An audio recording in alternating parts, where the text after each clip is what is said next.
ရှမ်းသူမြေခွေးကလက်ကိုချောင်းနေဘလို့ပဲချောင်းနေခေါင်းနဲ့ခြေတွေလက်တွေမထွက်ဘူးဆိုရင်အဲ့ဒီမြေခွေးကဘာမှလုပ်လို့မရဘူး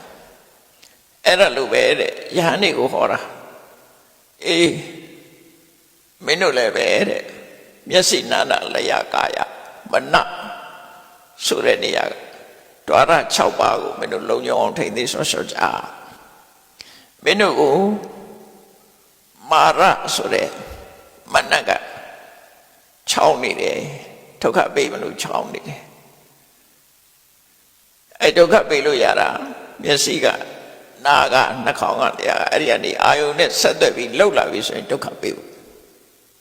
အဲ့တော့မာရောပါပိမာလို့ဆိုတဲ့နေရာမှာဒေဝဗုဒ္ဓမန်ကိုလည်းယူလို့ရမယ်ဒေဝဗုဒ္ဓမနတကိုလည်းယူလို့ရတယ်သို့မဟုတ်ကိလေသာကိုလည်းယူလို့ရတင်စားပြီးတော့ပြောတာကိလေသာယန္တုကချောင်းနေတယ်ပေါ့နော်မျက်စိနဲ့အစဉ်အာယုံစုံလိုက်လို့ရှိရင်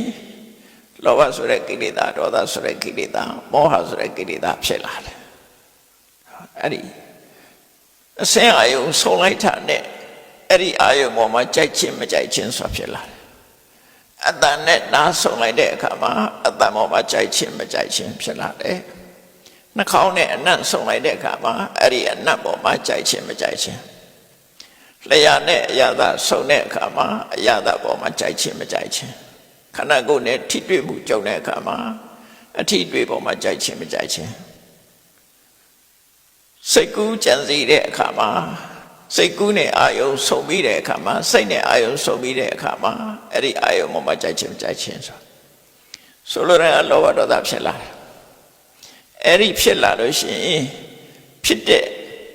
နေရာကနေပြီးတော့အကုသိုလ်လောဘကိလေသာမာရကဝင်လာမှာဖြစ်တယ်နော်ကိုယ်ကိုဖြည့်ဆည်းမှာမာရဆိုတာဖြည့်ဆည်းတာပဲကိုယ်ပျက်စီးအောင်လုပ်တယ်ဘာတွေပျက်စီးမှာကောင်းမွန်တဲ့စိတ်ဓာတ်တွေပျက်စီးသွားမယ်အသိဉာဏ်တွေပျက်စီးသွားမယ်တတိတွေပျက်စီးသွားမယ်ဝိရိယတွေပျက်စီးသွားမယ်သိခနိုင်မှုစွမ်းအားတွေပျက်စီးသွားမယ်သူဆိုလို့တယ်နော်အဲ့တော့မာရဆိုတဲ့ပုရုဇဉ်နေမှာမာရဆိုတဲ့ကိလေသာကအစင်းသင်းဖြစ်နေဒုက္ခပေးဖို့အစင်းသင်းဖြစ်နေကောင်းမပြုလိုက်တဲ့ပြုလိုက်ရင်ကောင်းဖို့ဖမ်းမှာပဲလက်ပြုလိုက်ရင်လက်ခြေတော့ပြုလိုက်ရင်ခြေတော့အဲ့ဒါလိုပဲ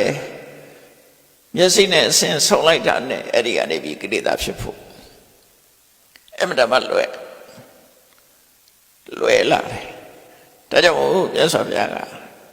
တတ္တဝတိဟာ